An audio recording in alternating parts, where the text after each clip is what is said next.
ఒకవైపు కిమ్తో స్నేహం, మరోవైపు దక్షిణ కొరియాతో సైనిక విన్యాసాలు. ట్రంప్ ఇప్పుడు రెండిట్లో దేనికి ప్రాధాన్యం ఇస్తున్నారు? అమెరికా అధ్యక్షుడు డొనాల్డ్ ట్రంప్ తీసుకున్న తాజా నిర్ణయం కొరియా ద్వీపకల్పంలో కొత్త చర్చకు తెరతీసింది. దక్షిణ కొరియాతో నిర్వహించే సంయుక్త సైనిక విన్యాసాల స్థాయిని తగ్గించాలని పెంటగాన్ని ఆదేశించినట్లు ట్రంప్ ప్రకటించారు. కిమ్ జోంగ్ ఉన్తో తనకు మంచి సంబంధాలున్నాయంటున్న ట్రంప్, అమెరికా సైనిక విన్యాసాలు ఉత్తర కొరియాకు దూకుడు సంకేతాలు ఇస్తాయంటున్నారు. అయితే ఇదే సమయంలో ప్యాంగ్యాంగ్ బ్యాలిస్టిక్ క్షిపణి పరీక్షల్ని కొనసాగిస్తోంది. మరి ట్రంప్ తాజా ఆదేశం వెనుక వ్యూహం ఏంటి? ఇది కిమ్తో మరో దౌత్యానికి సంకేతమా, లేక కొరియా భద్రతకు కొత్త సవాలా? ఇప్పుడు చూద్దాం.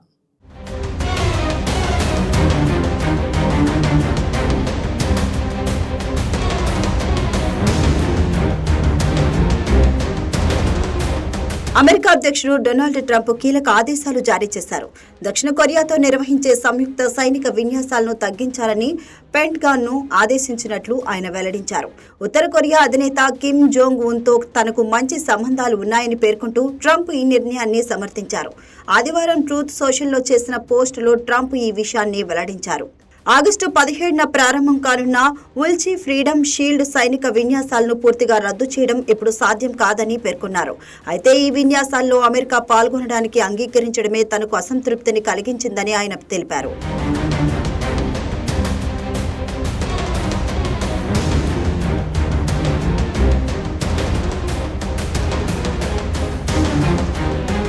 ప్రతి ఏడాది నిర్వహించే ఈ సైనిక విన్యాసాలు ఆగస్టు 17 నుంచి 27 వరకు కొనసాగనున్నాయి. ఇందులో సుమారు 18,000 మంది దక్షిణ కొరియా సైనికులు పాల్గొంటారు.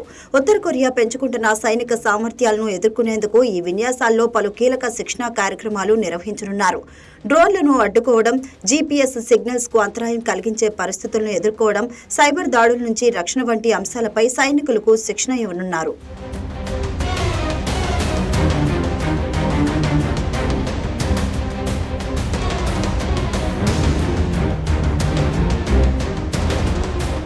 తన పోస్టులో ట్రంప్ ఉత్తర కొరియా నాయకుడు కిమ్ జోంగ్ ఉన్తో తనకు చాలా మంచి సంబంధాలు ఉన్నాయని పేర్కొన్నారు. అమెరికా పట్ల గౌరవంగా వ్యవహరిస్తూ తన అధ్యక్ష పదవీ కాలం ఎలాంటి ముప్పును కలిగించని దేశంగా ఉత్తర కొరియాను అభివర్ణించారు. దక్షిణ కొరియాతో నిర్వహించే సైనిక విన్యాసాలు అమెరికాకు ఖర్చుతో కూడుకున్నవే కాకుండా ఉత్తర కొరియాకు అనవసరంగా దూకుడు సంకేతాలను పంపుతున్నాయని ట్రంప్ అభిప్రాయపడ్డారు.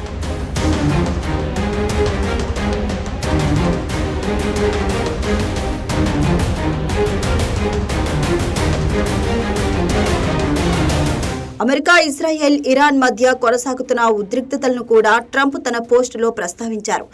ఇరాన్ను అణ్వాయుధ రహితం చేసే చర్యల్లో అమెరికాతో కలిసి పనిచేయడానికి దక్షిణ కొరియా సిద్ధంగా ఉందా అని తాను ఇటీవల ఆ దేశ అధ్యక్షును అడిగినట్లు తెలిపారు. అయితే ప్రతిపాదనపై దక్షిణ కొరియా అధ్యక్షుడు ఆసక్తి చూపలేదని ట్రంప్ పేర్కొన్నారు. ట్రంప్ ఆదేశాలపై వైట్ హౌస్ నుంచి ఇప్పటి వరకు అధికారిక స్పందన వెలువడలేదు. పెంటగాన్ కూడా ఈ అంశంపై ప్రత్యేక ప్రకటన చేయలేదు.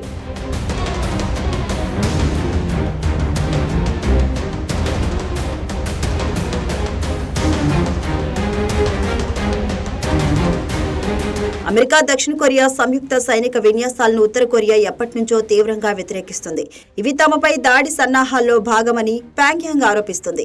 దక్షిణ కొరియా, జపాన్ సైనిక అధికారులు చెప్పిన దాని ప్రకారం గత బుధవారం ఉత్తర కొరియా తూర్పు తీరం నుంచి జపాన్ సముద్రం వైపు బాలిస్టిక్ క్షిపణి ప్రయోగించింది.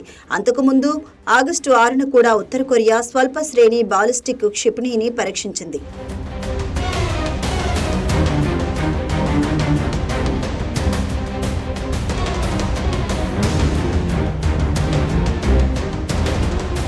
ఉక్రెయిన్ యుద్ధంలో రష్యాకు మద్దతుగా ఉత్తర కొరియా సైనికులు పాల్గొన్నారని అమెరికా సైనిక అధికారులు తెలిపారు.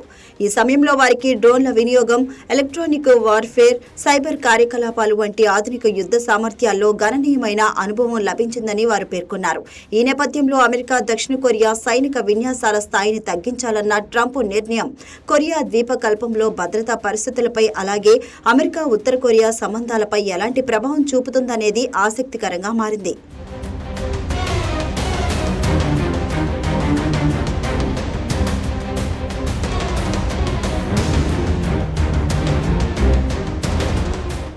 ట్రంప్ నిర్ణయంతో సైనిక విన్యాసాలు తగ్గొచ్చు, కానీ కొరియా ద్వీపకల్పంలో ఉద్రిక్తతలు తగ్గుతాయా అన్నదే అసలు ప్రశ్న. ఉత్తర కొరియా తన క్షిపణి సామర్థ్యాన్ని పెంచుకుంటున్న సమయంలో అమెరికా, దక్షిణ కొరియా సైనిక సహకారం తగ్గించడం ప్యాంగ్యాంగ్కు ఎలాంటి సంకేతం ఇస్తుందనేది కీలకం. మరోవైపు కిమ్తో తనకున్న సంబంధాలనే ట్రంప్ తన నిర్ణయానికి కారణంగా చూపుతున్నారు. అంటే యుద్ధ సన్నాహాల కంటే దౌత్యంతో సమస్యను పరిష్కరించాలన్నదే ట్రంప్ వ్యూహమా? ఇప్పుడు అందరి చూపు వాషింగ్టన్, సియోల్, ప్యాంగ్యాంగ్లపైనే ఉంది. ట్రంప్ తీసుకున్న ఈ ఒక్క నిర్ణయం కొరియా భద్రతా సమీకరణాన్ని ఎంతవరకు మార్చుతుందో చూడాలి.